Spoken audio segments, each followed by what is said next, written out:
Alright, in this section, we're going to take a look at two more ways to show that two triangles are similar. Right? We've looked at one way already. In the last section, we said if we can show that two pairs of angles are congruent between two triangles, they're similar. The other two ways are side-side-side similarity and side-angle-side similarity. So, you what? You can't write none of that. You need a pencil. Ask for a pencil.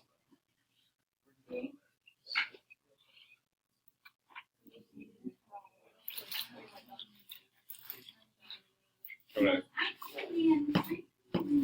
Nice. Alright, so side-side-side similarity means that all three pairs of corresponding sides are proportional. So we looked at this idea already a couple sections ago, where we just want to match up corresponding sides and write them as a fraction. And if we get the same fraction every time, they're similar, right? So this is saying I only need to check the sides. I don't need to know anything about the angles to show that they're similar. So in this first example, if we match up corresponding sides, well, first we could say AC would match up with DF. So I'll write AC over DF, and that would be 6 over 9. How would 6 over 9 reduce? I think I heard somebody say it. 2 over 3. Okay. Now, on some of the problems that we're going to look at, we may have decimals for side lengths or ugly numbers that don't necessarily reduce nicely. Instead of looking at maybe the fraction reducing, what we can do is just put that into the calculator and get a decimal.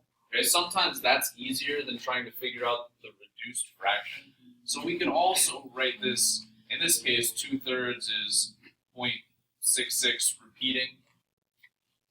Okay, it's just 0.66666666. So let's match up our other corresponding sides. Let's see, CB would match up with FE. So that would be 8 over 12.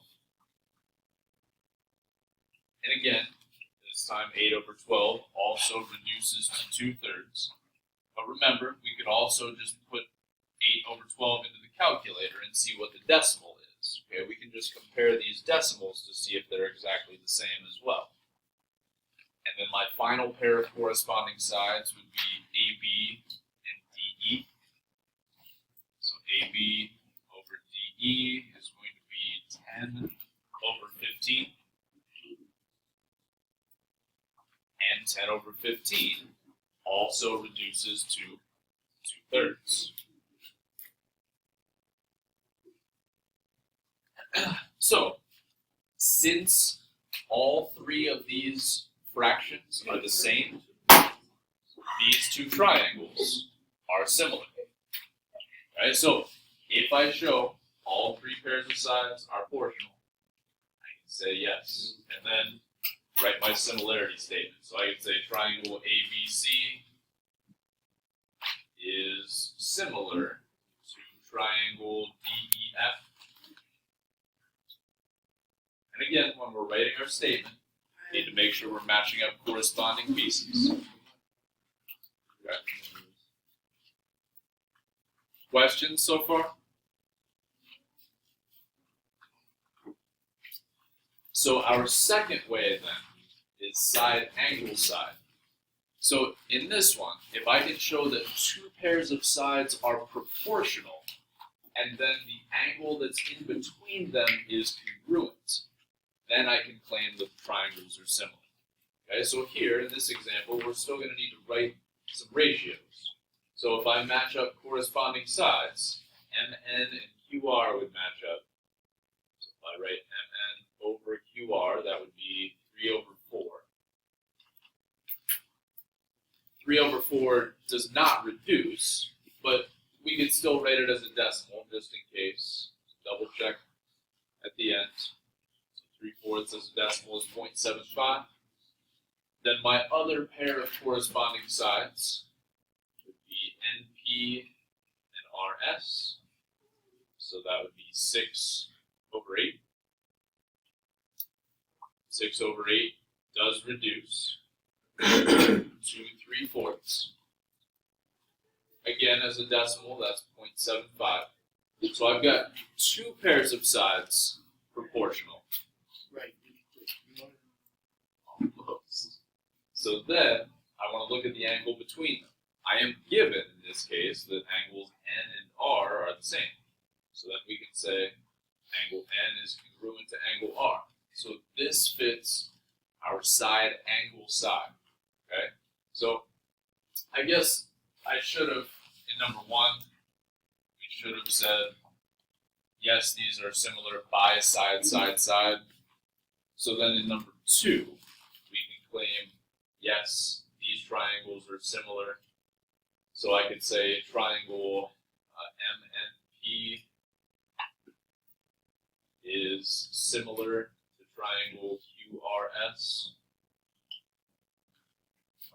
by side angle side. Okay, we do, since we now have 3 ways to show that triangles are similar, we want to specify which method we're using. Right? Angle, angle, we can just show that 2 pairs of angles are congruent. Side, side, side, if we can show that all 3 pairs of corresponding sides give us the same fraction. Or side angle side. What's that little squiggly thing? That little squiggly thing means similar. So remember, our symbol for congruence was an equal sign with the squiggle over top. Our symbol for similarity is just that little squiggle. Okay. Any other questions?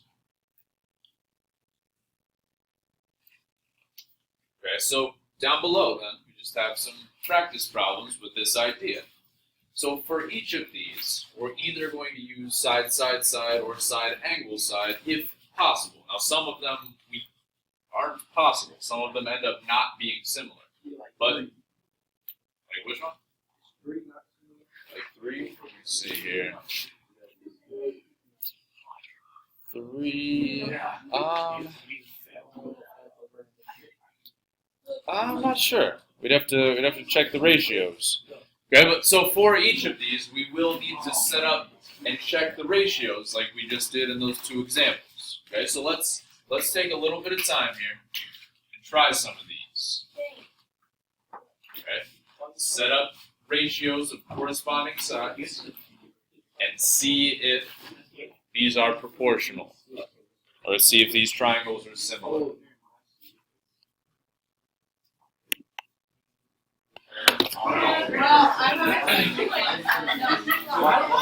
I'm not done. Alright, I know we're probably not done with all 6 of them. That's okay. Okay? But take a look up here at the answers. Okay, this obviously doesn't have all of the work, but it has the answers at least. We can show that 1, 3, 4, 5, and 6 are similar, but number 2 would not be similar. Okay, if we match up corresponding sides, we would not get the same fractions. Right? But one thing I want to point out, I think in number 3 here, if we match up corresponding sides, I mean, for this one, it's kind of difficult to tell which side would match up because the triangles are switched around and rotated. But if I look at the longest side, So that'd be 25. 24. where are we looking? Number 2. Oh, yeah, that should be 36 over 24, not 25. Yep.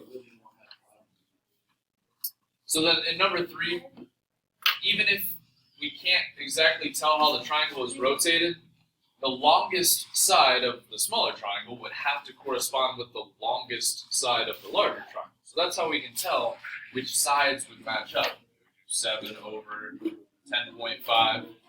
Then the next longest side would have to correspond with the next longest side. So 5 over 7.5. And then the smallest side would have to match up with the smallest side, so 3 over 4.5.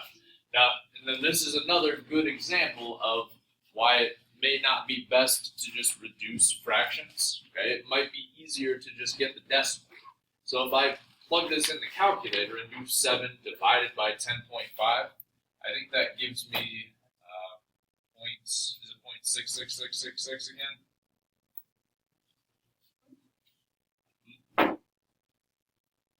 I think we get the same thing then for each of these.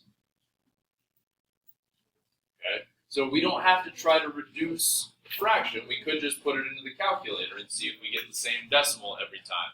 Now, you could also have written all of these the other way as well. You could have gone big triangle over little triangle and written them as 10.5 over 7, and 7.5 over 5, and 4.5 over 3.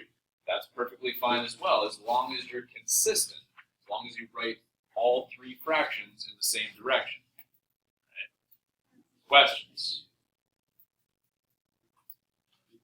All right, I want to do at least one of the examples on the back real quick. But the back is just what we've been doing.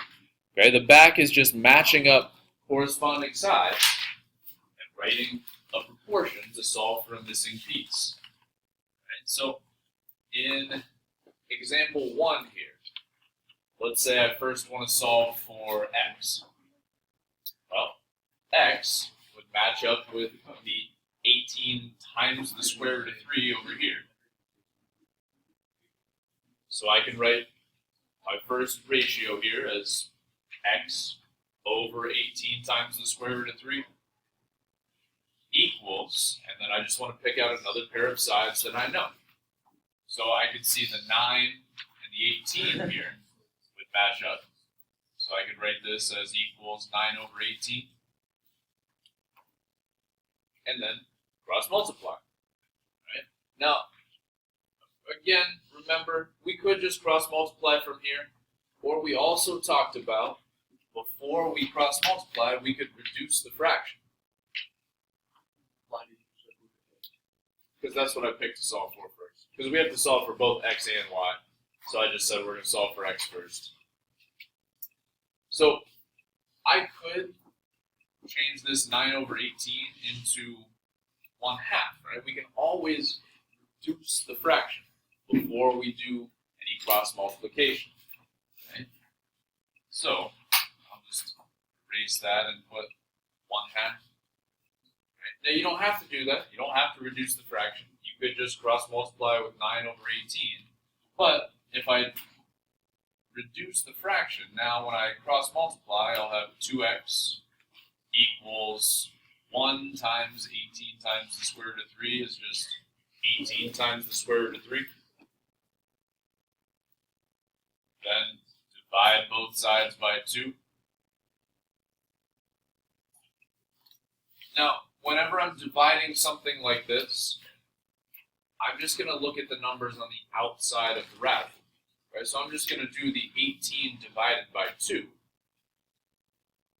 divided by 2 is 9. And I'm not going to touch that square root of 3. Okay? Now, we could just put this in the calculator and get a decimal. That's perfectly fine. Okay? We could do 18 times the square root of 3 and then divide that by 2 and get the decimal. Okay?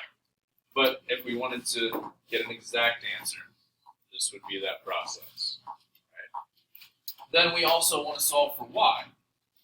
So I would write y over its corresponding side of 18 equals, and then pick another pair of sides that I know, so I can use the 18 over 9 again. Okay. And again, we could cross multiply just like this, or we could reduce this fraction. And reducing the fraction, I think, makes it a lot easier to do by hand. So 18 over 9 would just reduce to 2 over 1. And now when I cross multiply, I'm done, right? Because 1 times y is just y.